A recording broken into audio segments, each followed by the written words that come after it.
This is From Destruction to Dignity with Janice Pons. Each week, Janice shares her wisdom to enlighten, educate, and advance the culture in America today. Janice Pons is a mother, author, and free thinker, and your host for our podcast this evening. Now let's join your host, Janice Pons. Greetings. Greetings. Come on in. Welcome. My name is Janice Pons. I'm the host on our podcast, From Destruction to Dignity, Clinical Perspective, Spiritual Truths. Listen, this year we've just been trying to gain a clearer understanding of our nation, dynamics, who, what, when, where, how, why, and we just come on here and talk about things. Thank you for your support, your love, and your prayers and your encouragement this year. I can't thank you enough. A lot has gone on in our nation this year, as you know. And we get on here and we talk about it. And it's been an absolute blessing. And I say thank you guys so much. I love America. You know that. Our flag behind us represents our nation. We've been praying for leadership in the White House, to pray for their leadership, their families, the cabinet of the president and their families. Listen, there's a lot that we need to keep in mind as we transition going into 2026, because there's a lot at stake, and we have leadership that's undermining us. Their gravy trains have been disrupted, and they don't like it. And we're at a crossroad. And it makes a lot of people anxious. And we just got to decide what we're going to do with it. And tonight we're going to examine that. That's a lot going into 2026. We've got an election coming up. It's America at the Crossroads. That's what we're going to talk about. And we're going to talk about, from that clinical perspective, that anxiousness that a lot of people have. Some people have absolute, they have panic attacks, and a lot of the dynamics of what's going on in the nation has contributed to that. So we want people to be well. So we have images put before us of the future of the Democratic Party. And there are people in those images that they're saying, look, this is the future. And those people are Kamala Harris, Jasmine Crockett, and AOC. They're even talking about running two of them together on a ticket. Yeah, to be president. Which one would you choose? One was a candidate who talked about cleaning collard greens in the bathtub and changed the way she talked depending upon if she was talking to Black Americans or white Americans, and who placed ads in Black newspapers that I saw saying that Project 2025 is a threat to Black Americans. Basically, they ended up not giving a rip about we the people. Their focus was on illegal immigrants, not Americans. And we've proven that over and over again. Not my opinion, it's what actually went on. Her policies assured that the Obama, Biden, Harris cabal, we paid for the health care, food, housing, monthly money card, education of illegal immigrants. This was occurring while 78% of working Americans were living paycheck to paycheck, barely making ends meet. Were our veterans getting that type of assistance? Were they? Kamala Harris actually showed disrespect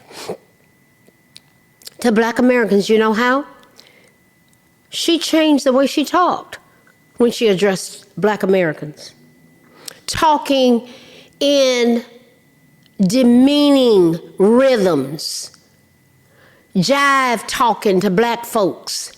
Does she talk like that to other people? Why did she do that? What did she do for we the people and the nation for the 4 years that she was vice president?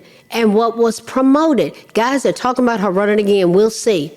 Her first campaign ad had her, this is what happened. She was surrounded by LGBTQ plus participants, ending with all of them saying, amen. She was for men being in showers with girls and women. This was going on in our military. The women were petrified as they had to deal with biological men standing there with their body parts and all fully exposed, and we were supposed to accept that. No one cared about the women. No one cared about, not them. Not, when I say no one, I mean of the Democratic Party, of what was being pushed on us politically. They didn't care how it affected the women and the girls. It was in the military under her administration, the Obama, Biden, Harris cabal, and Trump stopped it. Men playing in women's sports, Trump stopped it. Women were getting pulverized, losing. How could they compete? Listen, if people dealing transgendered people want to compete in sports, have your own league. Have at it.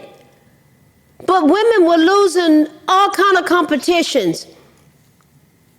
And you know why? Competing with brutal strength was fine with her, and Trump stopped it. He stopped it. Did she have, we're talking about what we're in for. Did she have any campaign ads where she was surrounded by families? Did she have any campaign ads where she was surrounded by veterans? She left billions of dollars of our military equipment, the Obama, Biden, Harris cabal left our military equipment in the hands of terrorists in Afghanistan. And they showed it off in a parade in August of 2024. Paraded our equipment right in front of the whole world. Let that marinate for 5 seconds.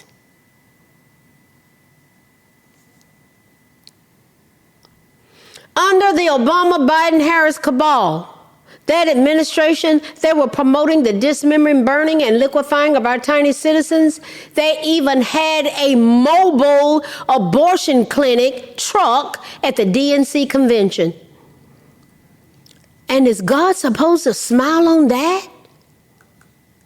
Under her administration, she was going around to HBCUs encouraging young black women to dismember, burn, and liquefy their offspring. That was her agenda. China and Russia didn't respect us at all as a nation under the Obama, Biden, Harris cabal. China was flying bombers off of our west coast, while Russia had a warship with hypersonic missiles on it floating past Florida. You don't see that with Trump in there now. When President Trump finally got in there, we didn't see that going on. This woman is an empty suit. She's an empty pantsuit. And if you think she's going to execute anything that will promote this nation, you are sorely deceived. Obama, he wasn't promoting things that promoted this nation. Biden certainly wasn't promoting things that promoted this nation. None of them. AOC, Jasmine Crockett. How are they promoting the nation? I just hear a bunch of riff-raff, ghetto talk, threats.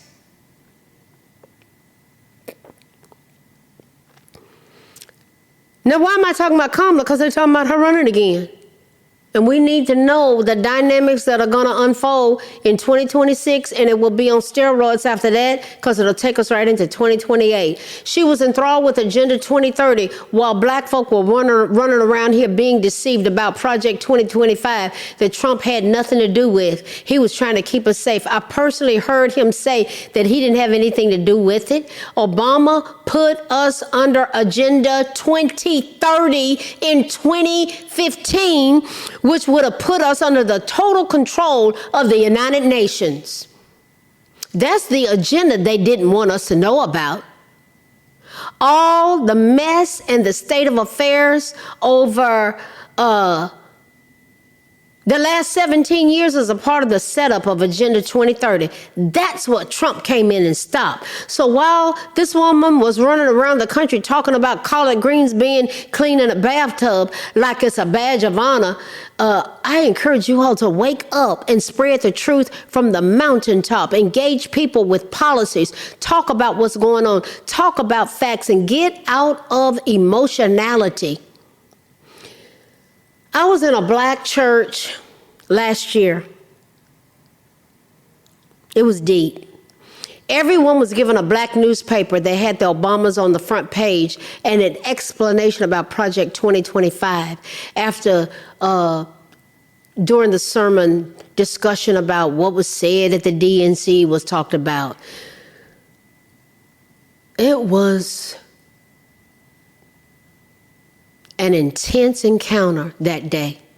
Among other things, Project 2025 was described as being infused with Christian nationalism to have scripture-based law in every aspect of our lives and governance. That's how it was described as it relates to race, gender, or reproductive rights. The newspaper had an ad from the Harris campaign at that time that stated that Trump's Project 2025 is a threat to Black Americans. What was really a threat to Black Americans as the truth came out regarding the government shutdown? He fought for it, for the government to be open. They were fighting for, they didn't care that people didn't eat. They didn't care that the nation's airline industry was not safe. They didn't care. They led, under their agenda, there were 1,000 white people who had been educated and trained to be air traffic controllers overnight under Pete Buttigieg, who was a Secretary of Transportation. They were taken out of the hiring pool, guys. Why? Because they were white. That just tripped me out when I learned about that. And all kind of things were going on in the airports. Guys, we will be inundated again with the Obamas who have worn us out for 17 years. Just wait, 2026, leading up to this election, you're going to hear from them and hear from them and hear from them. And you're going to hear lies on the news. You're going to hear the manipulation, the control, the deception, the gaslighting. We will hear it. I know that many are in total darkness that the agenda of Agenda 2030, and it is an agenda for 2030, but it's called Agenda 2030, is for the Constitutional Republic of the United States of America to be under the total control of the United Nations. President Trump cut us off from all that stuff and them being in control of us. We would lose our sovereignty as a nation. This is one of the major things that President Trump has fought hard against.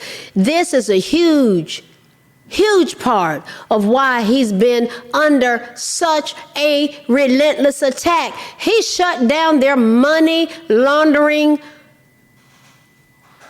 schemes, their fronts. He shut them down. 83% was shut down. Contracts totally canceled. So this is what the Trump administration focused on starting this year. We're looking back in retrospect. This is what he started off as we wrap up 2025. These were his promises. Listen to them. Seal the border and stop the migrant invasion. 3 straight months, 0 people coming across the border from Mexico. Why? He had the president of Mexico handling things on that side of the border. You think that affected anything? I love this stuff. So was the border sealed? Yes. Did he stop the people from being paroled out of prison in Haiti and Cuba and Venezuela and Nicaragua? Yes. What was his other goal? Carry out the largest deportation operation in American history? Yes. Now, Obama has the greatest numbers. So people belly aching about President Trump, but Obama had a different thrust, but I believe President Trump is going to surpass him Barack Obama was very selective about much that he did. It had an agenda. What was President Trump's third promise? To end inflation and to make America affordable again. It's a process that's unfolding, but guys, people are getting good jobs, good paying jobs. Here in Oklahoma, people starting off at $80,000 a year at that aluminum plant that will be the biggest one in the history of the nation. Yeah, $80,000. That's not a bad salary to start off with. Not having a college degree. And people that have college degrees, can you imagine them even making much more? Making America the dominant energy producer in the world. By far, we are rolling in that.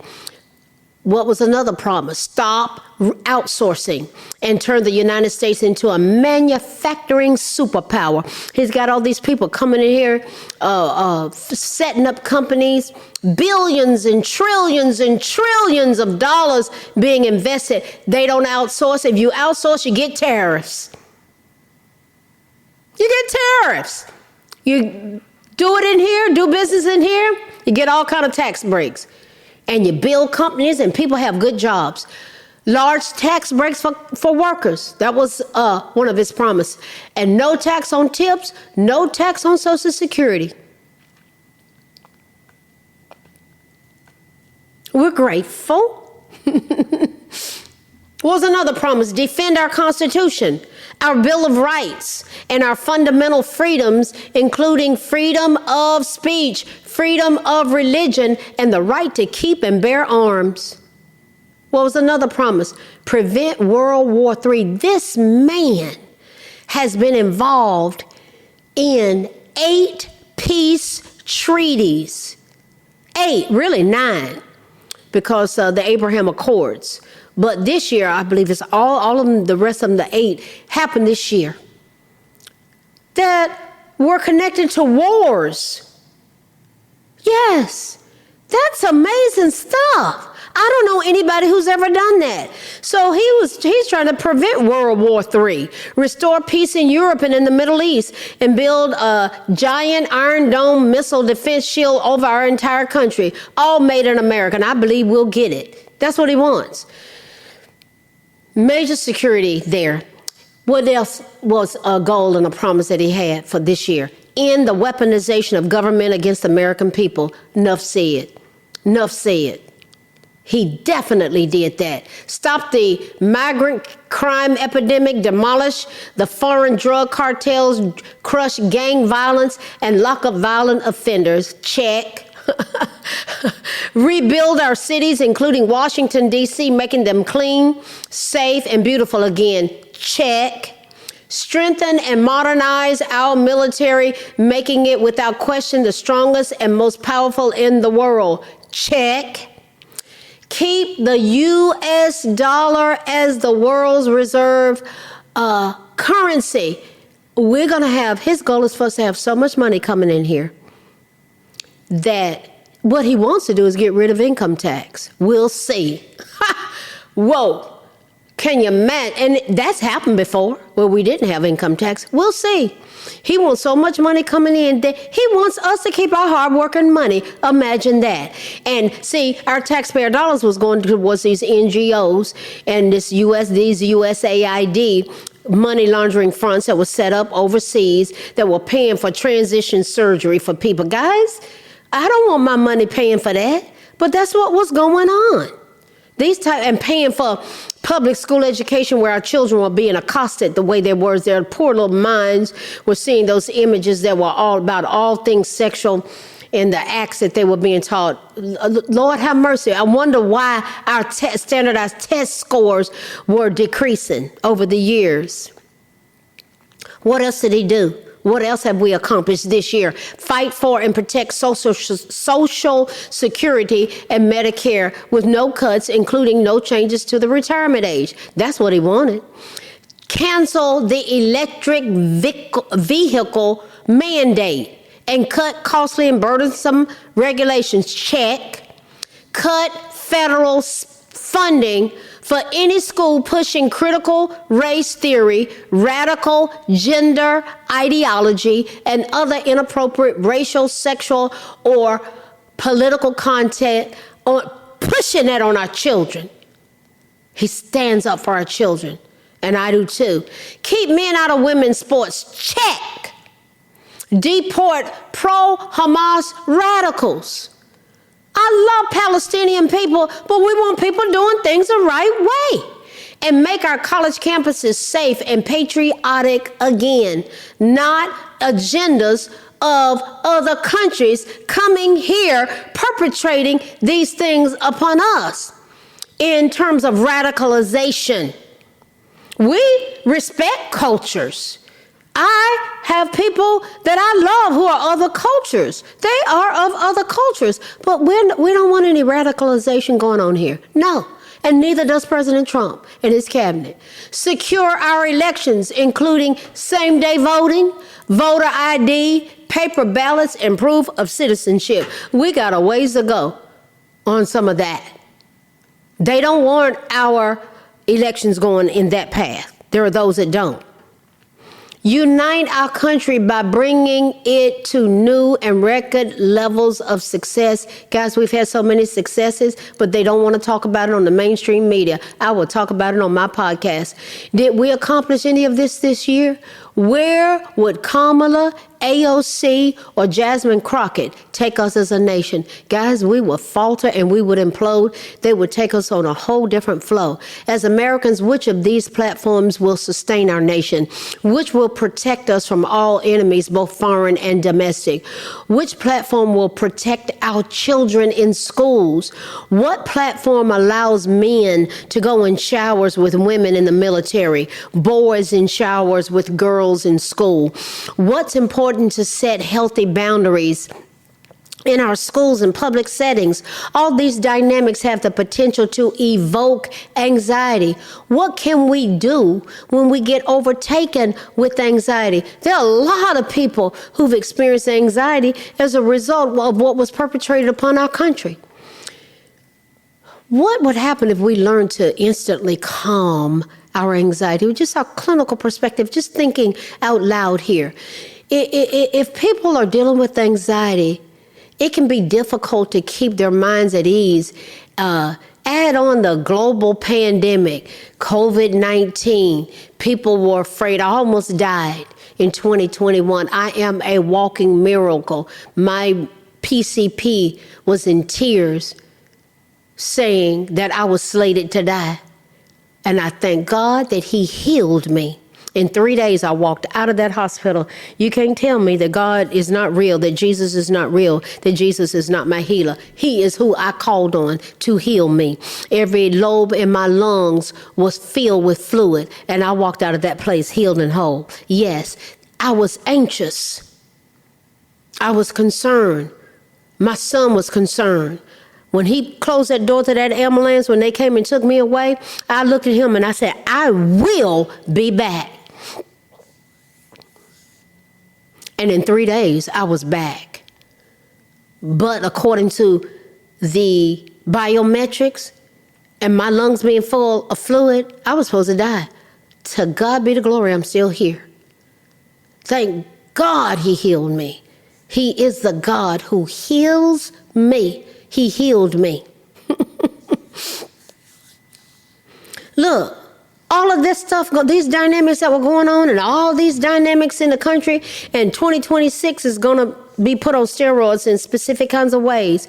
You may feel even more helpless and on edge at times. Whether you've been diagnosed with anxiety disorder, or you just deeply worried about a particular situation, it can be challenging to find a way to calm down and not be anxious. When your mind's racing with stressors and fears, it helps to take deep breaths. You're getting extra oxygen to your brain. If it can help a woman who's in labor, might it help us if we're anxious? And repeating a mantra according to mental health experts, they say that this is helpful. I have a particular mantra. If I get anxiety, I can feel it coming on. I know how it feels, but I don't get anxious too much anymore. I take deep breaths and I just say, Father, I just take in your peace. I thank you that you've given me a peace that passes all understanding. And I let anxiety go. I cast all my cares upon you, for you care for me. That's my mantra. And another mantra I say that helps me when I'm I say, no. You have no control over me, anxiety and fear. Now unto him who's able to do exceeding abundantly above and beyond all I could ask or think, according to the power that works in me. And God, right now, I'm just going to cooperate with your power. I thank you for your peace that passes all understanding. And I receive it right now. I thank you that I'm relaxed. I thank you, and I'll rotate my shoulders. And then I put the pressure point right here on my temple.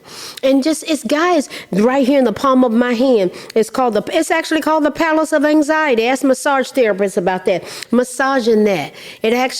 I've worked with people that were having full-blown panic attacks. Full-blown.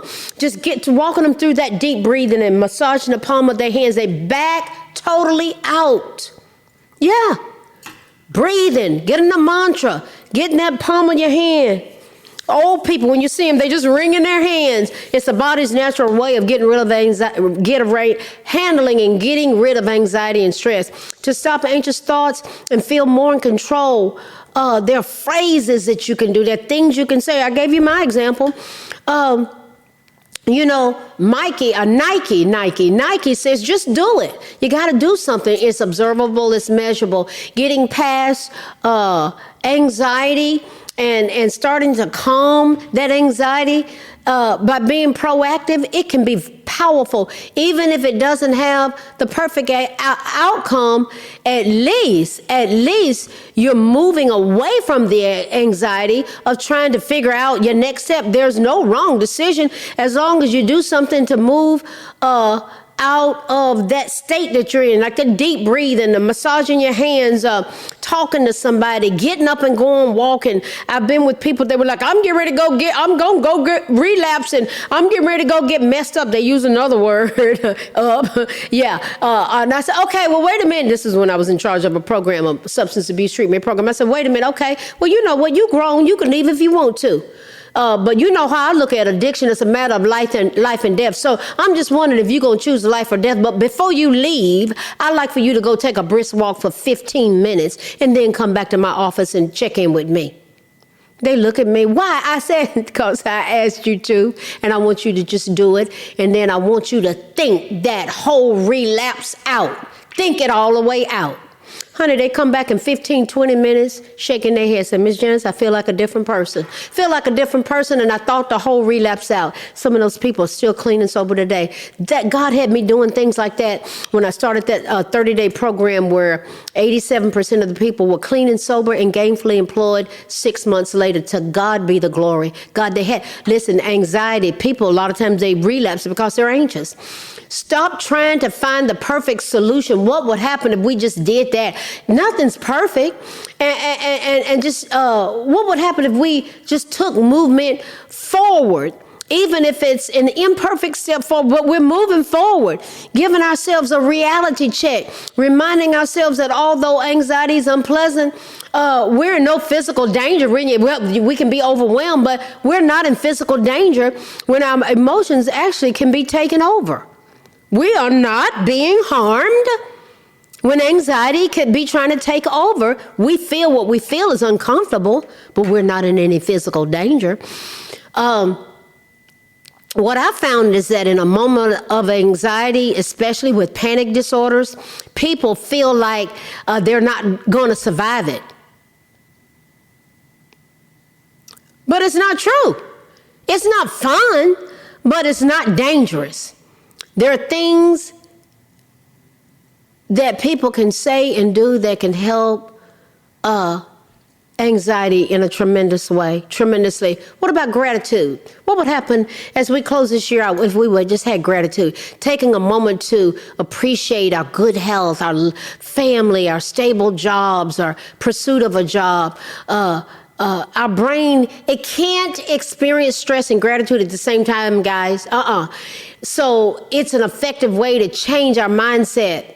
It just changes it. Focusing on gratitude, transforming our relationships away from stress. When you feel stress or brain fog, if you can shift to a place of expressing gratitude for something in life, it immediately starts to shift in a more restorative state. Our minds do. That's just how it works.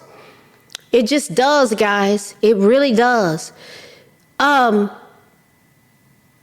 Getting grounded that when we're feeling overwhelmed by things that we can't control in the moment, like politics or global warming, calming anxiety, it just isn't always easy if that's what you're thinking about.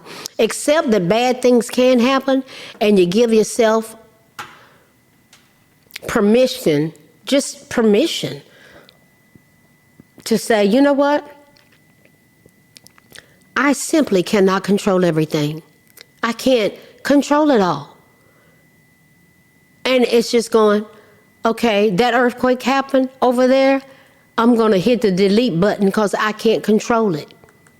It's a way of thinking.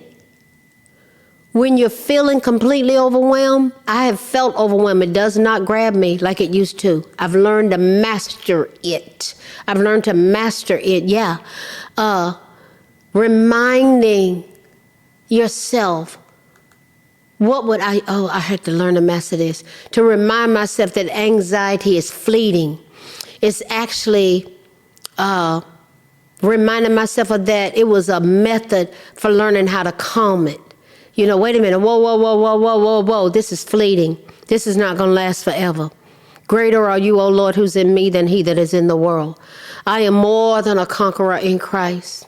I am the head and not the tail. I'm above and not beneath. Father, I take in your peace. I thank you that you've given me a peace that passes all understanding. Saying that mantra, massaging the palm of my hand and deep breathing, baby, that stuff breaks off of you. When you're chronically stressed, it can feel like you just got to remind yourself that stressors are not permanent. Things are subject to change. What would happen if we gave ourselves a pep talk, referring to yourself in the second person like, Janice, come on, girl. You know you can do this. The greater one lives in you. Being around people that talk to you like that. Guys, listen, this stuff is powerful. Stress does not have to control us anymore. What about empowering ourselves with a reminder that our fears don't define us? Exploring who we really are, whose we are. Being around those that love us and support us, guys. I am very selective about who I expose myself to. I am not going to expose myself continually to people that evoke anxiety. I want to be around peaceful people that want solutions. What have we looked at tonight? America at the crossroads. We're at the crossroads. In 2026, we're going to put your seatbelt on and exploring how to handle anxiety. Guys, we were all over the place in so many ways in 2025, and we were sinking ship. The Democratic Party was thrusting things on us. Is the Republican Party perfect? Absolutely not. But there were things that the Democratic Party was doing that was from the pits of hell. And it's always been a part of a thrust that they push on us. This is why a lot of people like President Trump, he doesn't play. He came in, hammer down. He don't play. He doesn't play. And some, he don't play. No, I love it. I love him, how he's been a leader. Listen, guys, keep coming back. I bless you as you go into a new year, as we go into a new year.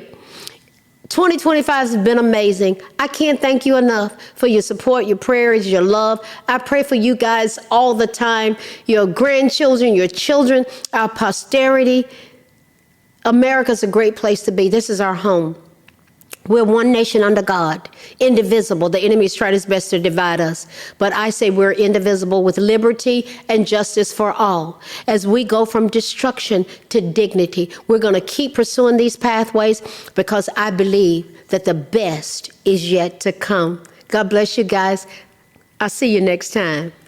Good night. Thanks for listening to this week's episode of From Destruction to Dignity with Janice Pons. Janice's mission is to provoke thought, bring awareness, and point people towards intervention when needed. As a reminder, this show is not therapy, but for educational purposes only.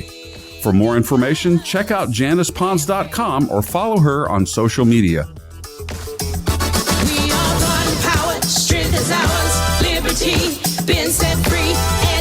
inspiration, affirmation, dedication, information, revelation.